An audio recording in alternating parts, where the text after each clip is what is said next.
भाई लोगों, मेरे चैनल 12 कॉल में आपका स्वागत है। मेरा नाम अंकित है और आज हमारे पास डीवीज़ लैब पे एक सवाल है कि डीवीज़ लैब में बॉटम कहाँ है और हम ये देखेंगे। बट इसके पहले मेरा स्टैंडर्ड डिस्क्लेमर कि ये सिर्फ एजुकेशनल वीडियो है। अगर आपको इक्विटी में इन्वेस्टमेंट करनी है तो आप अपने फाइनेंशियल एडवाइज़र की सलाह लें। अच्छा, हम डीवीज़ लैब के फाइनेंशियल पे देखते हैं। तो ये हमारे पास डीवीज़ लैब का लगभग 5 साल का डेटा है। और सबसे पहले हम बात करते हैं रेवेन्यू की। तो 2018 में इसकी करीब 3,800 करोड़ की रेवेन्यू थी, जो बढ़ के लगभग 9,000 करोड़ के आसपास हो गई 2022 में। प्रॉफिट की हम बात करते हैं तो करीब 870 करोड़ के आसपास प्रॉफिट था, जो कि 2,900 करोड़ के ऊपर हो गया। मतलब ये करीब 3 गुने से भी ज़्यादा बढ़ा है पिछले 5 साल में। ठीक है, ईपीएस की भी बात करते हैं तो वो भी करीब 33 रुपये से बढ़ के यहाँ 111 रुपये तक गया है। तो उसमें भी 3 फोल्ड से ज़्यादा जंप हुआ है। बीबीपीएस की बात करें तो कंटिन्यूसली बढ़ रहा है। आरओई की बात करें तो ये भी कंटिन्यूसली बढ़ रहा है। 14% था यहाँ पे और ये बढ़ा के भी 25% तक बढ़ा है। तो ये काफ़ी तेज़ी से बढ़ रहा है, which is very good factor. इसके अलावा हम डेव इक्विटी की बात करें तो यहाँ थोड़ा बहुत इनने डेव लिया था, बट लास्ट ईयर में देखेंगे तो कंपनी का इफेक्टिव डेव 0 है। ठीक है, अब हम बात करते हैं 10 ईयर डेटा की। तो 10 ईयर में हम सबसे पहले प्रॉफिट की बात करते हैं, ये पैट CAGR की बात करते हैं। तो लगभग 10 साल में प्रॉफिट कंटिन्यूसली मिनिमम 17% से बढ़ा है और लास्ट 3 साल की अगर हम बात करें तो 29% से बढ़ा है, which is very good. Okay, अगर हम बात करते हैं रेवेन्यू की भी तो सेम ईयर, एक 10 साल में 15% से बढ़ा और लास्ट 3 साल में करीब 18% से बढ़ा है।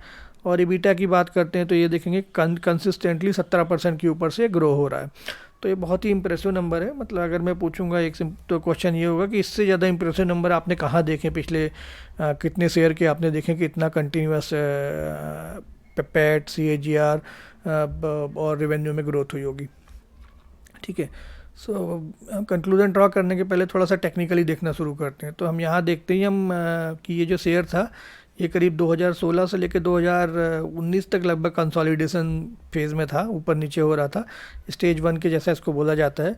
फिर यहाँ पे देखेंगे कि 2019 में इसने या 18 एंड में इसने रफ्तार पकड़नी शुरू की और यहाँ करीब 1,000 रुपये से शेयर ये अगले 4 साल में ही यहाँ से करीब 5,000 तक चला गया। तो ये शेयर यहाँ से पाँच गुना हुआ। यहाँ पे शेयर कंसोलिडेट हुआ और फिर शेयर ने डाउन ट्रेंड शुरू कर दिया। ये हम बात करते हैं लास्ट प्रॉफिट जो कि बहुत गंदा था और उसके लास्ट रिजल्ट जो बहुत गंदा था, उसके बाद शेयर बहुत बुरी गदा गिरा। तो अभी शेयर यहाँ से कहाँ जाएगा, इस बात को हमको कंक्लूड करना है। तो उसको हम कंक्लूड करने के पहले देखेंगे कि शेयर में अगले मेजर सपोर्ट्स कहाँ पे आ रहे हैं। तो यहाँ पे एक मेजर सपोर्ट आता है करीब 2,800 रुपये के आसपास। उसके बाद अगला मेजर सपोर्ट आता है यहाँ 2,200 रुपये के आसपास। और फिर ये अगला एक मेजर सपोर्ट टेक्निकली आता है 1,500 1,500 100 रुपये के आसपास।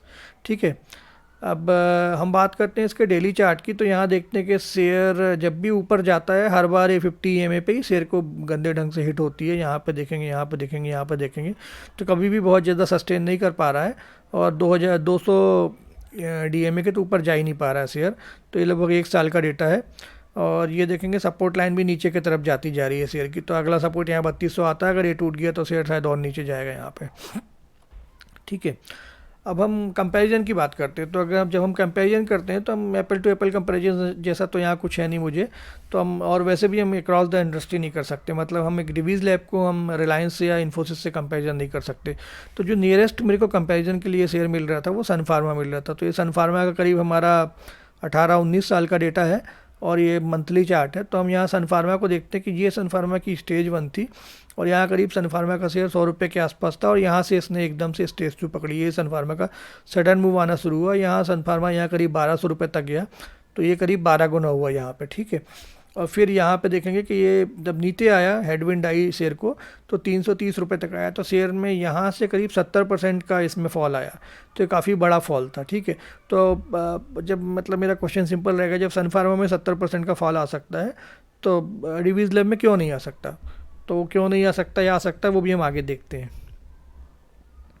ठीक है, अब हम देखते हैं म्यूचुअल फंड। अगर शेयर बहुत नीचे गिर रहा है तो क्या म्यूचुअल फंड उठा रहे हैं। तो यहाँ देखेंगे म्यूचुअल फंड में ऐसा कोई बड़ा भारी अकोमिलेशन नहीं हो रहा है, बल्कि और म्यूचुअल फंड यहाँ तो एग्जिट कर रहे हैं। यहाँ अगर यहाँ देखेंगे तो मतलब म्यूचुअल फंड को भी इस प्राइस पे भी जो भी 3,200-3,400 चल रहा है, म्यूचुअल फंड को भी कोई वैल्यू नहीं दिख रही है शेयर में। मतलब नहीं तो अकोमिलेट कर रहे होते। ठीक है, तो अगर हम बात करते हैं यहाँ से शेयर अगर 50% का अकोमिलेट करेक्ट होता है टॉप से, तो उसका भाव करीब 2,700 आता है। ठीक है, अगर शेयर आपका 62% के आसपास टूटता है तो उसका रेट अपना 2000 के आसपास आता है। और अगर शेयर 72% के आसपास टूटता है तो उसका मतलब टेक्निकल सपोर्ट फिबोनाची की लेवल के हिसाब से तो ये करीब 1500 के आसपास का इसका भाव आता है। तो ये जो है टेक्निकल लेवल शेयर के आते दिखते हैं और एंटायरली इस बात पे डिपेंड करता है कि आने वाला ये क्वार्टर का रिजल्ट और नेक्स्ट क्वार्टर का रिजल्ट कैसा है। अगर ये रिजल्ट नेगेटिव आते हैं, शेयर प्रॉफिट इनका गिरता है, तो इन्वेस्टर यहाँ से और भी निकलेंगे और शेयर यहाँ से भी नीचे जा सकता है। मतलब ये जो 2700 का लेवल है बहुत आराम से संभव है अगर 2 क्वार्टर के रिजल्ट गंदे आते हैं कंपनी के। तो बस गाइज यहाँ पे मैं कंक्लूड करूँगा। Please subscribe to my channel. जय हिंद, जय भारत।